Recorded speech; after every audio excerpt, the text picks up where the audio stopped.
Gálatas, capítulo 3. Gálatas, capítulo 3. Pode baixar mais meu som, por gentileza. Gálatas, capítulo 3. Farei a leitura dos versículos 26 a 29. Diz o texto bíblico: pois todos sois filhos de Deus pela fé em Cristo Jesus. Porque todos vós que em Cristo fostes batizados, vos revestistes de Cristo. Não há judeu nem grego, não há escravo nem livre, não há homem nem mulher, porque todos vós sois um em Cristo Jesus. E, se sois de Cristo, então sois descendência de Abraão e herdeiros conforme a promessa. Amém? E se sois de Cristo, então sois descendência de Abraão e herdeiros conforme a promessa. Você pode assentar. Esse texto que acabamos de ler afirma que em Cristo Jesus, mediante a fé, nos tornamos descendência de Abraão e herdeiros segundo a promessa. E o apóstolo Paulo, mais uma vez, agora na carta aos Romanos, no capítulo 9, versículo 8, ele ratifica dizendo: não são os filhos naturais que são filhos de Deus, mas os filhos da promessa é que são contados como descendência. Amém? O que significa isso, igreja? Significa que nós, os da fé, somos herdeiros da promessa que foi feita a Abraão e a sua descendência. Amém? Então, nós fomos alcançados por conta do sacrifício e da ressurreição de nosso Senhor e Salvador Jesus Cristo. Então, nós herdamos uma aliança. E essa aliança que nós herdamos de Cristo é uma herança de santidade. O apóstolo Pedro, lá na primeira epístola de Pedro, capítulo 1, versículos 15 e 16, diz assim: mas sede vós também santos em todo o vosso procedimento, assim como é santo aquele que vos chamou, pois está escrito: sereis santos, porque eu sou santo. Amém? Então nós podemos afirmar que o Espírito Santo é aquele que trabalha em nossa vida, e o trabalhar do Espírito Santo vai depender do quanto nós cedemos, do quanto nós damos lugar para que ele opere. Ele não quer operar em parte da nossa vida, mas ele quer operar em tudo. Ou seja, reinar. O Senhor deseja reinar. Então, significa que Ele deseja o controle da nossa vida. Então, quando a pessoa não tem uma experiência com Cristo, essa palavra pode ser algo estranho. Aí alguém pode dizer assim: mas, e aí, pastor? Onde é que está a liberdade? Liberdade em Cristo, ela existe, maior do que toda. Só que o governo não é um governo democrático. O governo de Deus é um governo teocrático. Demo, não, é teocrático. É teocrático, é o governo de Deus.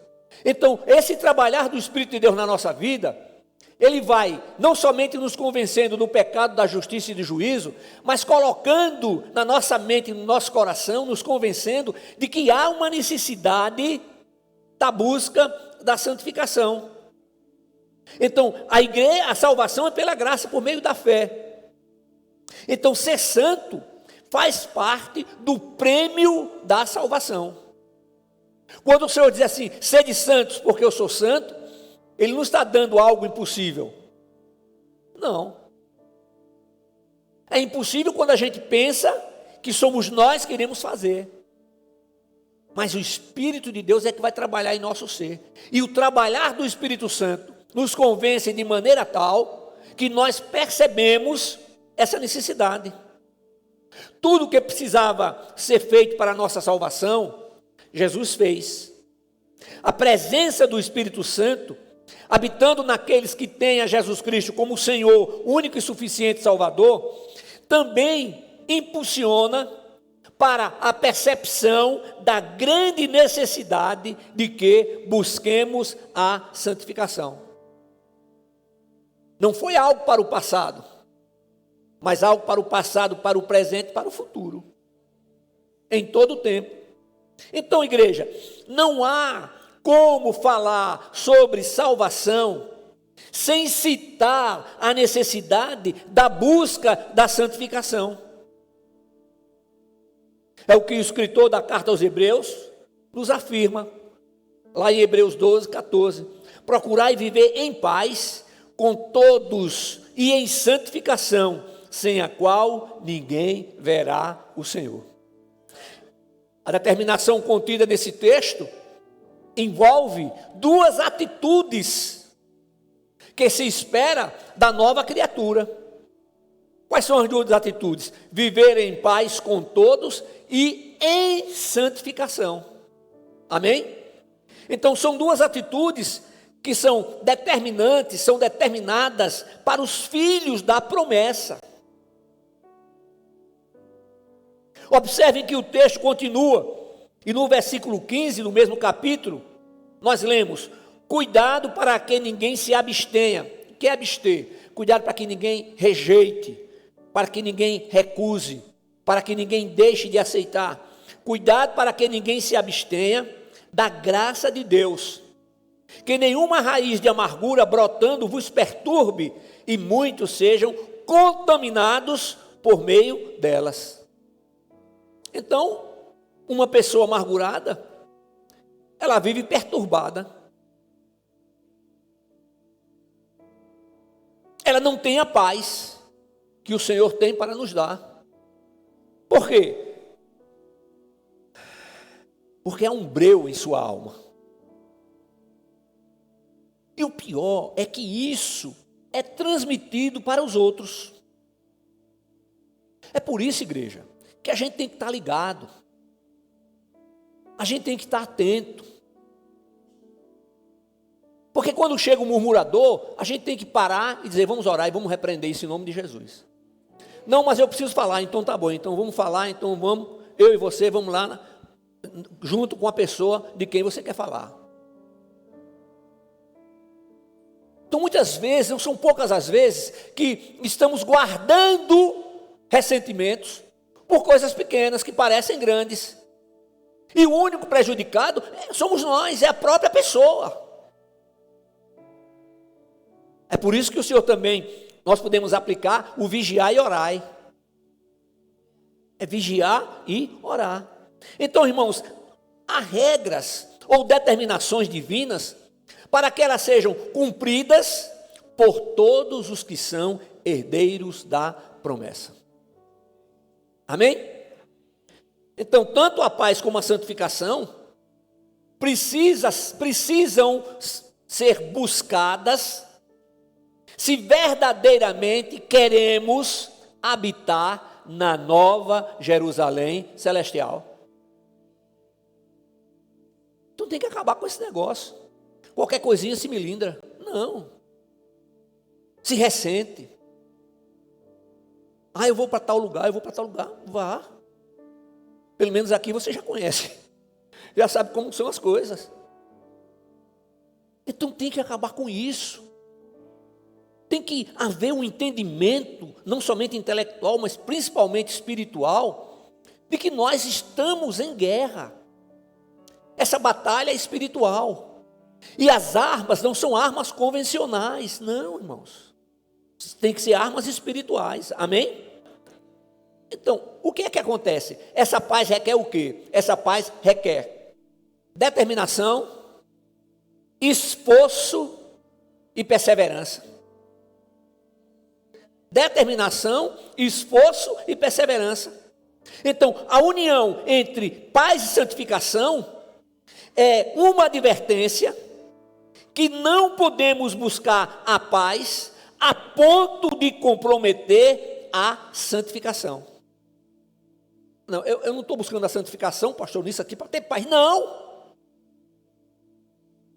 A busca da paz não pode comprometer a santificação. Então nós começamos a nossa vida de fé pela graça salvadora de Deus. E somente pela graça alcançaremos o nosso objetivo final. Aí a gente lembra de textos bíblicos que a gente tem falado tanto aqui. Fixa o olhar em Cristo, olha para frente, para o alto, fixa o olhar em Cristo. Pronto. E vamos em frente. Agora, quando eu falo vamos em frente, não é como um exército impiedoso que vai deixando os seus feridos na margem da estrada, não, vamos cuidar. O problema, o difícil, é quando os enfermos não querem ser tratados. O que a gente pode fazer? Orar. Orar. Às vezes as pessoas dizem assim, eu não tenho mais nada para fazer, então eu vou orar. Como se orar fosse algo sem importância. Quando a gente assim diz, vamos orar, é porque nós cremos que Deus age fazendo aquilo que imaginamos ser impossível. Ele não conhece impossíveis. Ele não divide a sua glória com ninguém. Aleluia. Glória a Deus. Então, irmãos, a pessoa que se desvia do caminho que é Cristo, sabe o que ela está fazendo? Ela está rejeitando a graça salvadora de Deus. E essa pessoa, Paulo mostra aqui, é comparada a uma raiz de amargura. Aí nós vemos que Paulo foi buscar essa figura lá em Deuteronômio 29, 18, que diz assim: não haja entre vós homem, nem mulher, nem família, nem tribo, cujo coração se desvie hoje do Senhor, nosso Deus, e vá cultuar os deuses dessas nações, para que não haja entre vós raiz que produza veneno ou fel. Eita Deus! Então a nova criatura em Cristo Jesus não vive cambaleando pelo caminho, mas firme. Quando fala marchando para o alto, não é você batendo, não, é você andando firme. Estou caminhando para o alto. Estou caminhando. Firme. Não é assim. Não, estou firme no caminho. O caminho que é Cristo Jesus. Amém? Aí nós vamos continuar marchando para o alvo final. Agora, a oração deve ser a expressão daquilo que desejamos. A oração também deve ser a expressão daquilo que agradecemos. O que é que o Senhor nos ensina? Orações, súplicas e ações de graças. Sejam as vossas petições conhecidas. O que é que o Senhor está dizendo? Ele sabe o que a gente precisa, sabe, mas Ele quer que a gente diga o que é que a gente precisa. Porque no reino espiritual é assim que funciona. Aquilo que falamos e aquilo que fazemos. As tentações virão, sim, virão. Mas não as alimentaremos. Elas não encontrarão espaço na nossa vida. Por quê? Porque estamos dando lugar ao agir do Espírito Santo. A coisa vem, mas não fica. Porque quem vai prevalecer é o Espírito de Deus. É o homem espiritual. O alimento para o homem espiritual é a palavra de Deus. A palavra de Deus é o alimento. O alimento para o homem espiritual, que estou falando do homem, estou falando do ser humano, homem e mulher. O alimento é a palavra de Deus. Então, se permanecemos em Cristo e a sua palavra permanece ativa em nossa vida, os desejos do coração sempre estarão em conexão com os propósitos divinos. Eu coloquei, quando eu estava preparando isso aqui ontem, eu coloquei sintonizados, em sintonia. Não, esse negócio de sintonizado está meio, então está conectado. Aleluia, louvado seja o nome de Jesus. Então é preciso. Quando a gente está então conectado com o Senhor, tudo que a gente vai querer é o quê? É aquilo que o Senhor tem de melhor para a vida da gente. Amém? Amém? Então a fé que depositamos em Deus, igreja, funciona. A fé que depositamos em Deus funciona. O corpo, a alma e o espírito são alcançados de maneira harmoniosa para que recebamos tranquilidade, para que recebamos com tranquilidade a resposta divina. Pastor, eu orei tanto, não era isso que eu esperava. Pedi tanto ao Senhor. Tá. E você acha que foi o quê? Não sei. Minha oração não foi ouvida sim. E você, como servo de Deus, não pode esquecer que a vontade dele é soberana. Ele não é como a gente não, rapaz. A gente acha que está fazendo o melhor, isso aqui é o melhor. Não, Deus está dizendo, não, isso não é o melhor. O seu melhor pode ser muito mais. E vai depender dessa entrega. Está lá a batalha lá fora. Batalha terrível. O Senhor diz que nós estamos no mundo, mas nós não somos do mundo. Mas estamos convivendo. Mas não podemos deixar nos corromper pelo sistema mundano que é corrupto, que é o sistema do anticristo. Amém? Quando somos curados e resgatados da morte para a vida, nós percebemos o infinito amor de Deus.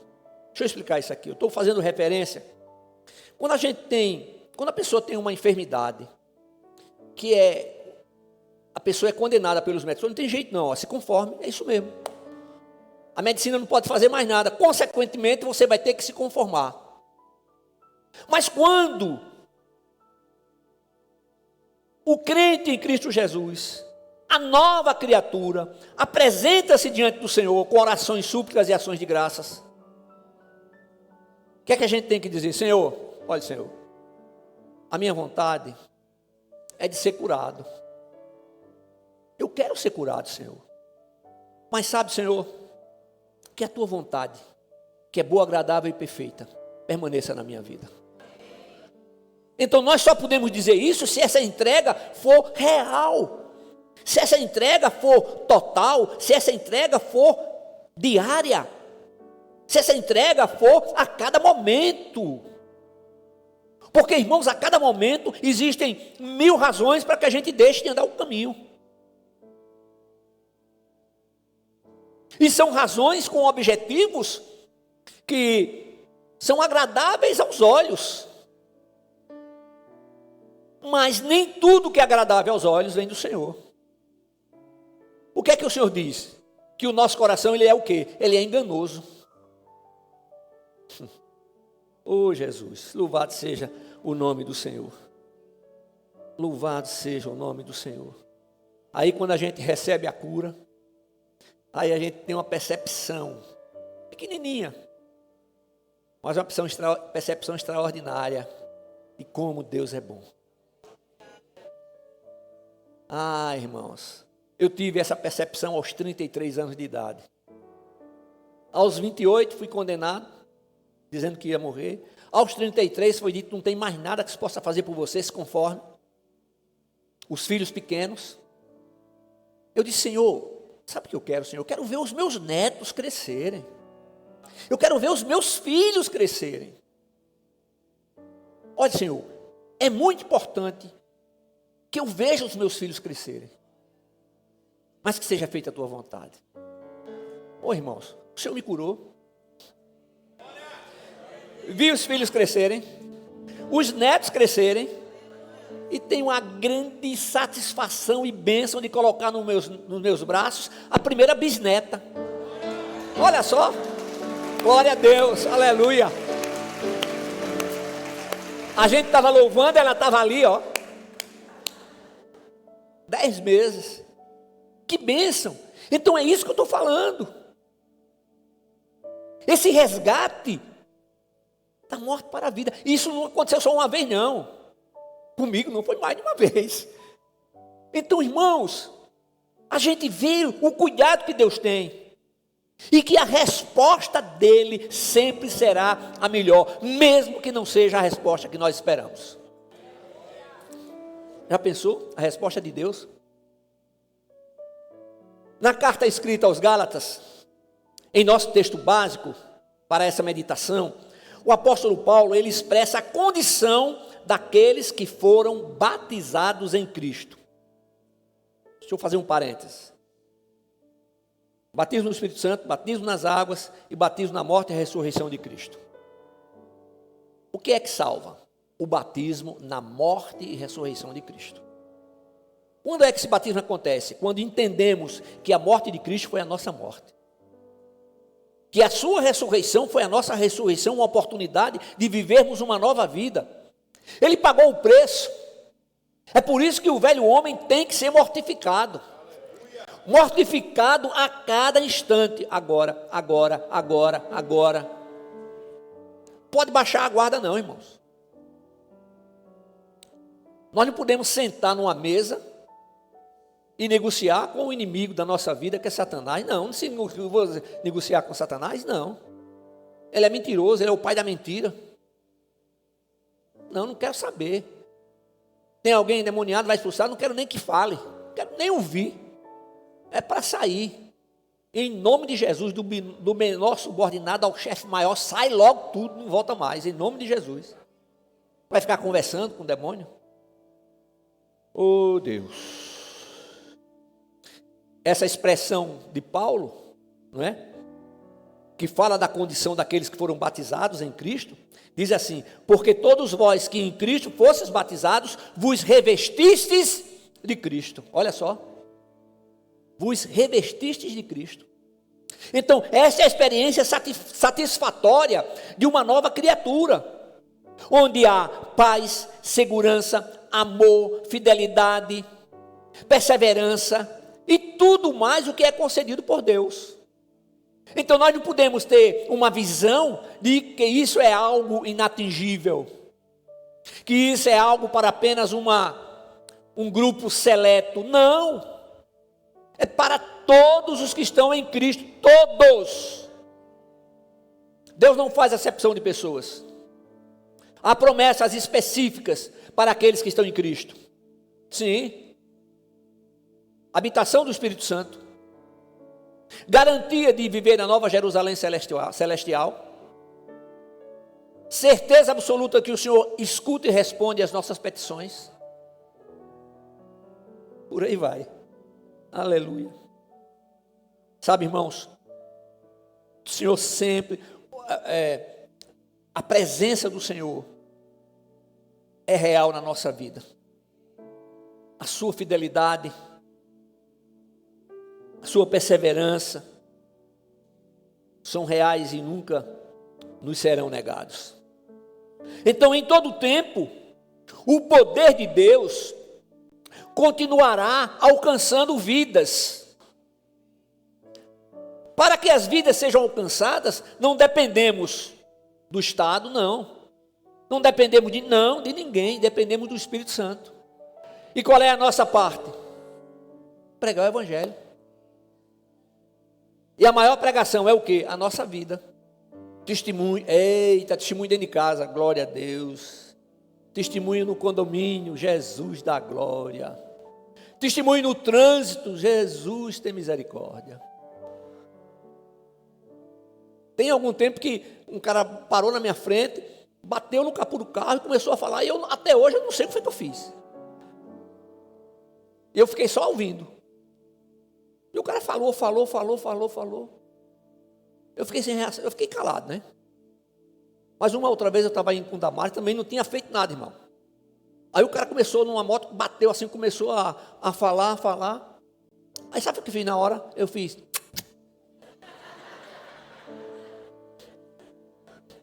O cara disse, esse cara é doido. Não, eu ia planejar um negócio desse. Você acha, Robinho, que eu ia planejar um negócio desse? De jeito nenhum. E eu sei lá porque eu fiz. Eu sei que eu fiz. E o cara parou de reclamar. Glórias ao nome de Jesus. Eita Deus, eita Jesus. Nós, servos e discípulos de Jesus Cristo, descendência espiritual de Abraão e herdeiros conforme a promessa, continuaremos proclamando o evangelho de Jesus Cristo, nosso Senhor, único e suficiente Salvador. Amém? Então a Bíblia Sagrada proclama a existência do Rei Eterno e nos concede informações importantíssimas sobre o reino divino, sobre o nosso procedimento aqui na terra, sobre o cuidado com as nossas escolhas. Porque, gente, quando o Senhor diz que é para buscar a santificação, segundo o conceito divino, é não aceitar as coisas do mundo. Não quer dizer que você vai ser santo, segundo o conceito do mundo. Agora virou um santo, ninguém mexe, pode bater nele, pode fazer o que quiser. Não, faço não. E o cara está vivo. E de repente vem uma resposta no automático. E puf, pronto, e aí? Isso é a santificação. Não aceitar o sistema corrupto que está lá no mundo. Não pode fazer parte da nossa vida. Agora vamos conviver com as pessoas, sim, claro. Como é que a gente vai ganhar essas pessoas para Jesus? E essa convivência vai ser o quê? Mostrando que há diferença.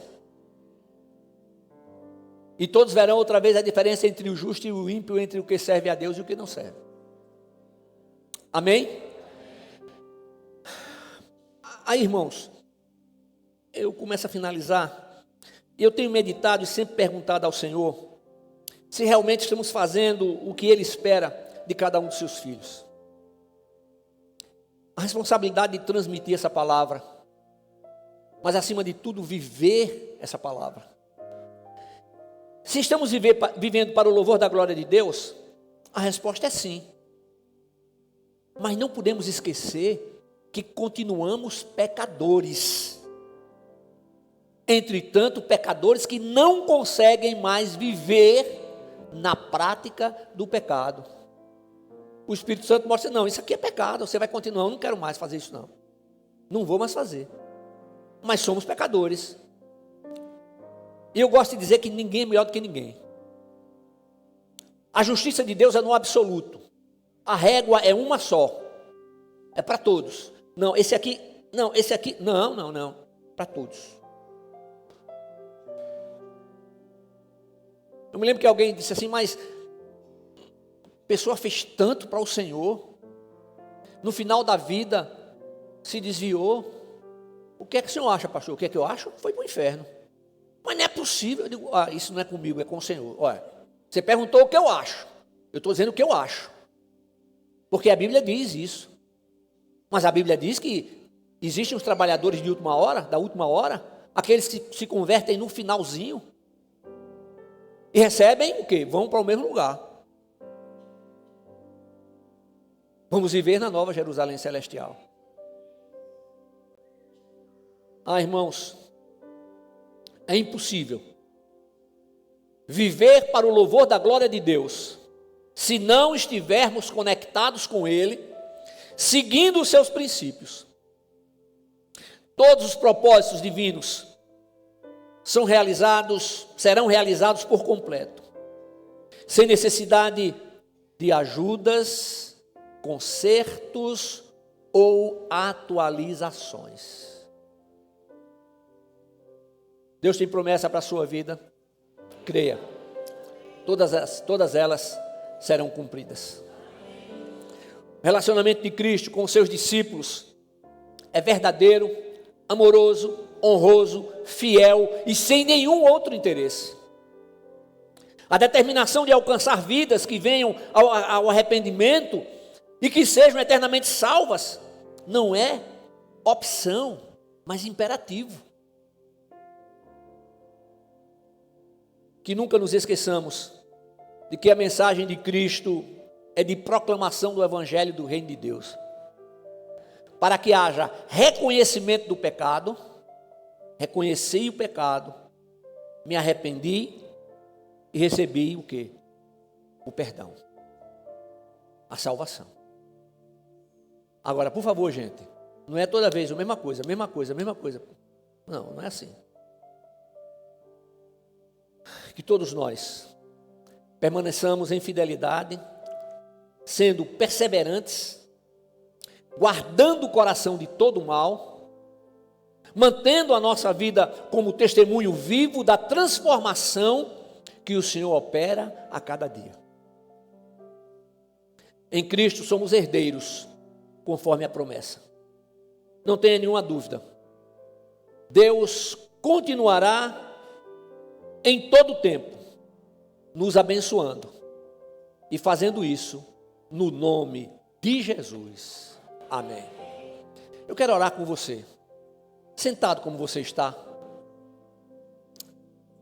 Rapidamente, apresente a sua vida diante do Senhor.